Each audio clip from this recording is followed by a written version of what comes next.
अपनी मिट्टी की याद। अपनी पत्नी के अंतिम संस्कार व 13वीं के बाद रिटायर्ड पोस्टमैन मनोहर जी गांव छोड़कर मुंबई में अपने पुत्र सुनील के बड़े से मकान में आए हुए हैं। सुनील बहुत मनोहार के बाद यहाँ ला पाया है। यद्यपि वह पहले भी कई बार प्रयास कर चुका था, किंतु अम्मा ही बाबूजी को यह कहकर रोक देती थी कि कहां वहां बेटे बहू की जिंदगी में दखल देने चलेंगे।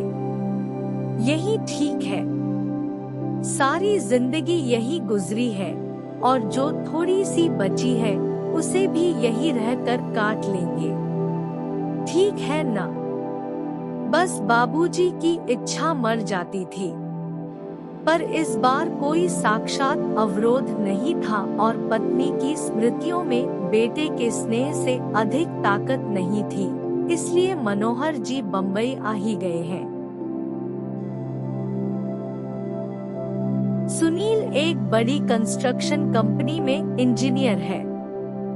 उसने आलीशान घर व गाड़ी ले रखी है।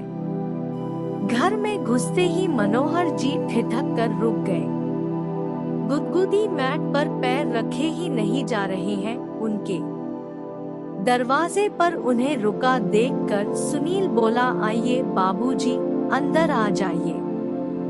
बेटा, मेरे गंदे पैरों से यह कालीन गंदी तो नहीं हो जाएगी? मनोहर जी ने बोला।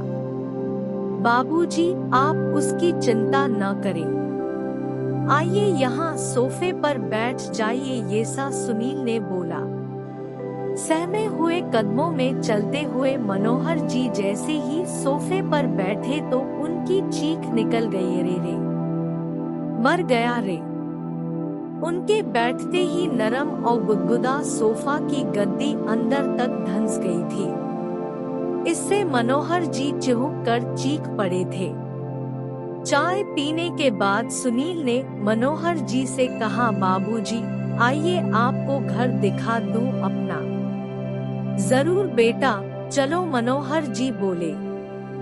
बाबूजी, यह है लॉबी जहां हम लोग चाय पी रहे थे। यहाँ पर कोई भी अतिथि आता है तो चाय, नाश्ता और गपशप होती है। यह डाइनिंग हॉल है, यहाँ पर हम लोग खाना खाते हैं।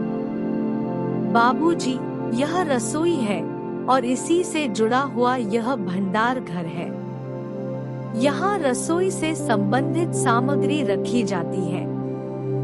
यह बच्चों का कमरा है। तो बच्चे क्या अपने माँ बाप के साथ नहीं रहते? मनोहर जी ने अपने बेटे से पूछा। बाबूजी, यह शहर है और शहरों में मुंबई है। यहाँ बच्चे को जन्म से ही अकेले सोने की आदत डालनी पड़ती है। माँ तो बस समय समय पर उसे दूध पिला देती है और उसके शेष कार्य आया आकर कर जाती है। थोड़ा ठहर कर सुनील ने आगे कहा, बाबूजी, यह आपकी बहू और मेरे सोने का कमरा है और इस कोने में यह गेस्ट रूम है। कोई अतिथि आ जाए तो यही ठहरता है। यह छोटा सा कमरा पालतू जानवरों के लिए है। कभी कोई कुत्ता आदि पाला गया तो उसके लिए व्यवस्था कर रखी है। सीढ़ियां चढ़कर ऊपर पहुँचे सुनील ने लंबी चौड़ी छत के एक कोने में बने एक टीन की छत वाले कमरे को खोलकर दिखाते हुए कहा, बाबूजी, यह है घर का कबाड़खाना। घर की सब टूटी फूटी और बेकार वस्तुएं यहीं पर एकत्र कर दी जाती है और दिवाली होली पर इसकी सफाई कर दी जाती है। ऊपर ही एक बाथरूम और टॉयलेट भी बना हुआ है।